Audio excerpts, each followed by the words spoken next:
DPA সেমিফাইনালে যেন football ইতিহাসের আরেকটি মহাকাব্য রচনা করল আর্জেন্টিনা। ইংল্যান্ডকে ২-১ গোলে হারিয়ে ফাইনালের টিকিট নিশ্চিত করল আলবিসেলেস্তারা।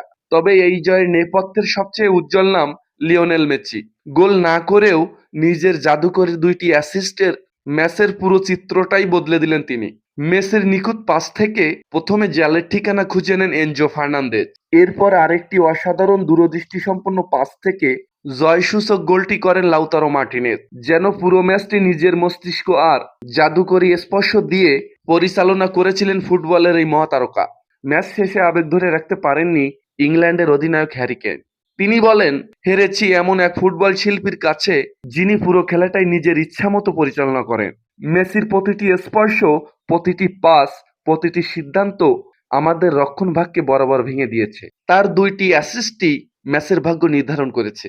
এরপরে আর্জেন্টিনার দলগত সমন্বয়ের প্রশংসায় পঞ্চমুখ হয়ে হ্যারি কেন বলেন, এই দলটিকে হারানো সত্যিই কঠিন। একজন আরেকজনের জন্য যেভাবে লড়েছে, বলের জন্য যেভাবে যুদ্ধ করেছে, একে অপরকে যেভাবে সহযোগিতা করেছে, সেটাই তাদের সবচেয়ে বড় শক্তি। আমরা চেষ্টা করেছি, কিন্তু গুরুত্বপূর্ণ মুহূর্তে তাদের ছন্দ ভাঙতে পারিনি। সেটাই আমাদের সবচেয়ে বড় ব্যর্থতা। সবশেষে হ্যারি কেনের কণ্ঠে ছিল নিখাদ শ্রদ্ধা। লিওনেল মেসি শুধু একজন ফুটবলার নন, তিনি ফুটবলের জীবন্ত ইতিহাস।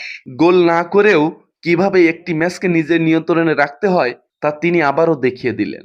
আমার চোখে মেসিই সর্বকালের সেরা ফুটবলার। তার মতো ফুটবলার শতাব্দীতে একজনই জন্ম নেন। আজ আর্জেন্টিনা জিতেছে দলগত শক্তিতে, কিন্তু সেই শক্তির হৃদস্পন্দন, সেই জয়ের সবচেয়ে উজ্জ্বল নায়ক ছিলেন লিওনেল মেসি। সো প্রিয় ভিউয়ার্স, হ্যারি কেনের মতামতের সাথে আপনি কি একমত? অবশ্যই জানাতে পারেন আমাদের কমেন্ট বক্সে। ভিডিওটি এ পর্যন্তই। ভালো থাকবেন। ধন্যবাদ।